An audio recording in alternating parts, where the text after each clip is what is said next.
under the Nazis? Well, my father was an old retired minister. He never was bothered much by them because he was in the 70s. But during the Second World War, the German retreating armies forced the German population to leave their homes. My parents lived in the extreme east in East Prussia, near the Russian border. As the Russians moved in, these old people, my father 77 years old, my mother 70 years old, were forced to flee, and in the winter where the temperatures went down to 20 below zero, these old people in their 70s still made about 150 miles toward central Germany, because the Germans wanted to leave torched earth. Torched earth, that's what you call it, torched earth behind, everything to be destroyed, to leave nothing for the Russians. And finally then my parents, as I found out many years later, they just succumbed from cold and hunger and died, and we'll never find where they are buried. They were buried, we found out, in a mass grave, and the Roman Catholic priest said a prayer for them and many others, and that was that. I guess just the thing that hits me is that almost anybody living in Europe at that time experienced some degree of suffering. They had to. They couldn't be exempted from it. Yes. And whether you were here or there, you as a part of that culture still had a degree of suffering. And I'm wondering, you are a theologian, you're an ethicist, you taught social ethics at Wellesley College and at Andover Newton for several years. Has the experience of suffering that you've gone through affected the way in which you make your ethical decisions? Yes, in some ways, I would say. For one thing, I think I have become more compassionate with those, even those that stood on the other side, Nazis and so forth, because I saw something of what they went through.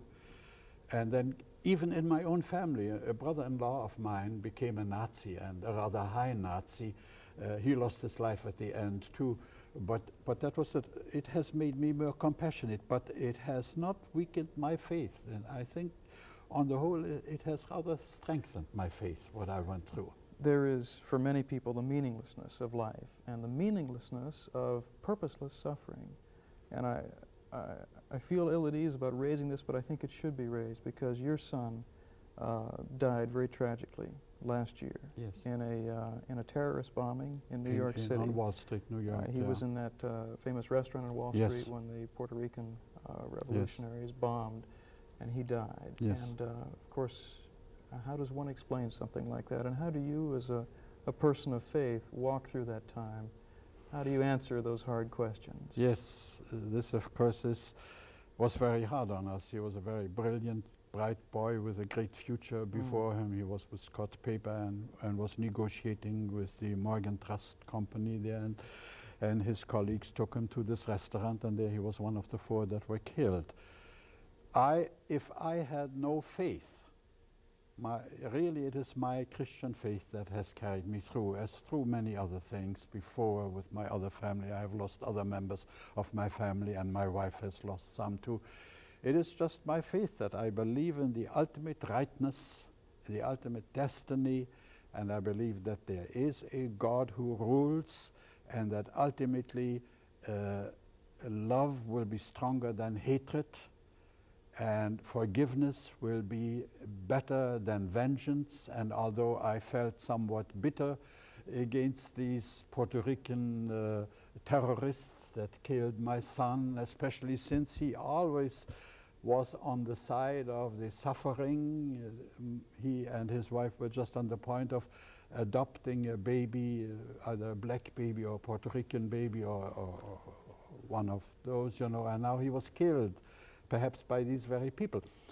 If I did not have my faith that there is an ultimate answer to all this, for the individual as well as for all human society and all mankind, my wife and I just probably wouldn't have been able to live through it. But we have accepted it.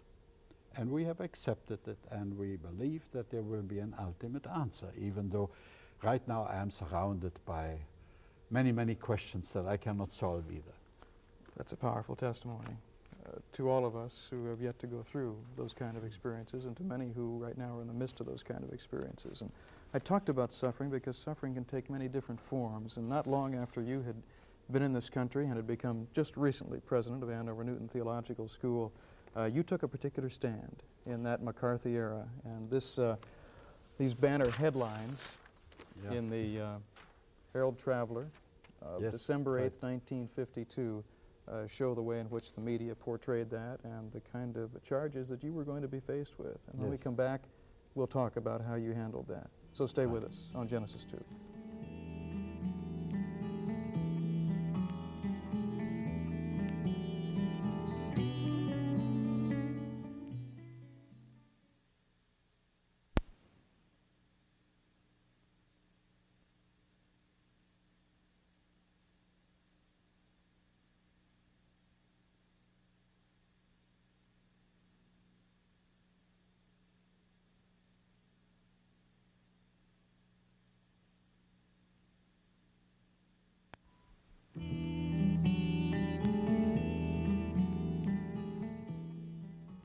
Dr. Gezork is someone who had been in a country that had to struggle with the whole problem of totalitarianism, oppression, and dissent. You took a dissenting view against McCarthyism, and for that you got your name and those banner headlines across the Herald Traveler. You were president of Andover Newton Theological School at that time. What happened? Well, in those early years of the McCarthy period, that was in the early 1950s, the Smith Act, the communist leaders, some communist leaders in this country were sentenced to long prison sentences under the so-called Smith Act.